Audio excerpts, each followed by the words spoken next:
Hey, how you doing? I'm Joe Pearson. Welcome to my shop. Today I'm going to show you how to make these sweet turning blanks that are checkerboard all the way through. Check it out. The first thing to consider with this project is what size you want your cubes to be.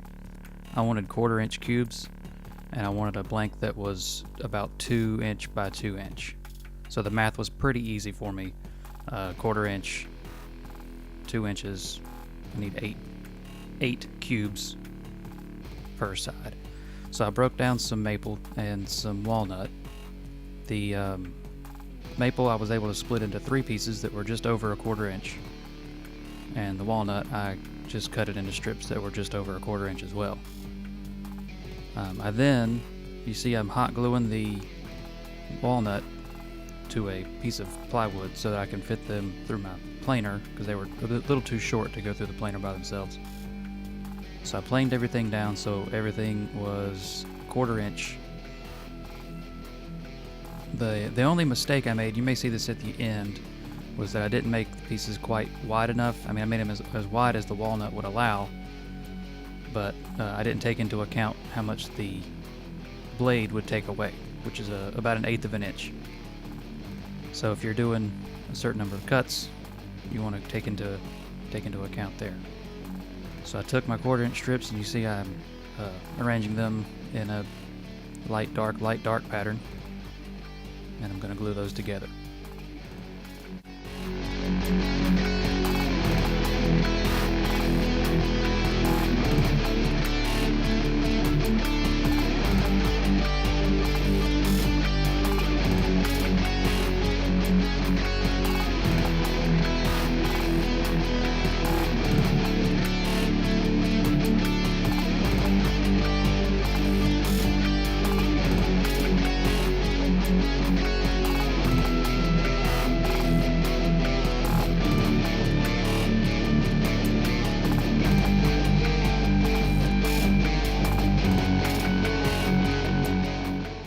Once the glue was cured, I needed to plane down the maple to where everything was level. Those maple pieces were just a touch wider than the walnut. Once I had everything smooth, I flipped the whole thing 90 degrees, and I cut it into 1/4 inch strips that are perpendicular to the original strips. I'm using the bandsaw here because the blade is half the thickness of the table saw. And then I just take all those pieces and I flip every other one. You may have noticed all the crazy things I'm able to do with this miraculous mallet here that I got from Grant Berger. Grant Berger Woodworking on Instagram. He's not on YouTube. Go email him. Tell him he needs a YouTube channel, because he knows a lot and he's got a lot of information he could give us all. He may not have time. Maybe don't bother him. But anyway, he's a cool dude, and he made this mallet. And it was a giveaway because I'm one of the patrons for The Dusty Life. Here is a little tribute to The Dusty Life. Hey boy, wanna get dusty? The Dusty Life podcast.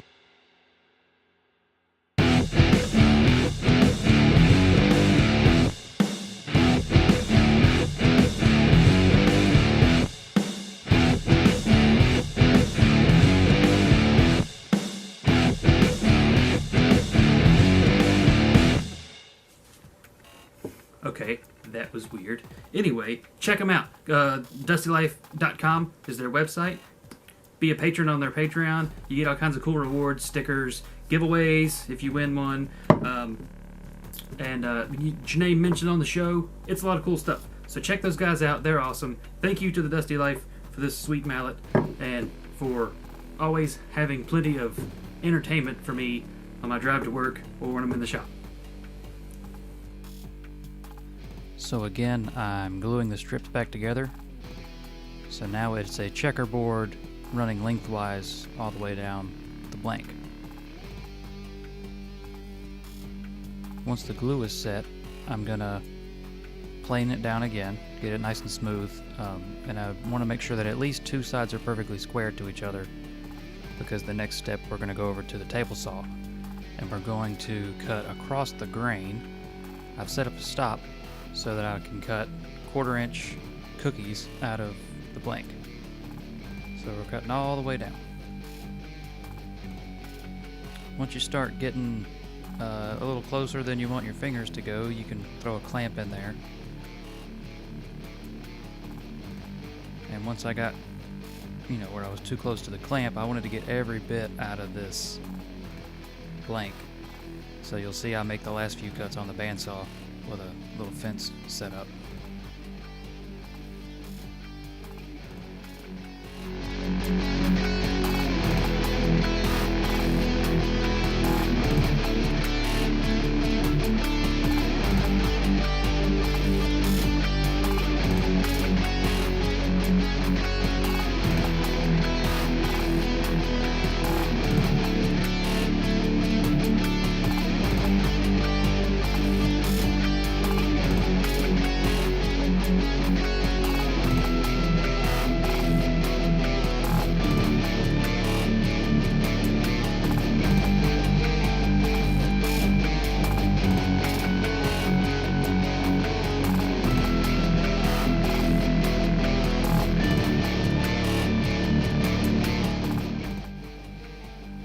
So now you see I'm taking all those cookies, and I kept them in order as I was cutting them up, and I'm flipping every other one.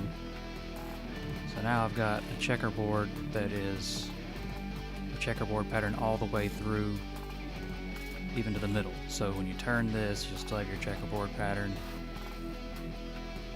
I'm using these scrap pieces of walnut here when I clamp it up, just to keep everything straight. You want it as straight as possible. The straighter that you glue everything up, the less material you have to remove to square it up after the glue sets. After the glue sets, I once again take the hand plane and smooth everything out. At this point, I'm just doing it to make it pretty. If I was turning it, then I wouldn't worry about it. I'm also putting a little bit of sanding sealer on here just so you can see how pretty it is, even by itself. In my next video, we'll make something out of this.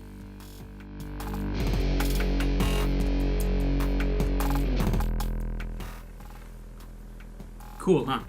So, you may be curious as to what it is I'm making out of these. So I've already started on it here, and I don't know if you can tell from here what it is, but my next video, we're going to make this into something. So stay tuned, subscribe, like and share and all that stuff. And if you make something with this same pattern, send me a message and show me what you made. I'm interested. Thanks again. Thanks for watching. Check me out on Instagram, Joe Pierce Maker. Go to patreon.com/Joe Pierce if you want to become a patron of mine and help me to make videos. That'd be awesome. I got a lot of cool rewards too. So yeah, thanks for watching. Have a great day. I'm out.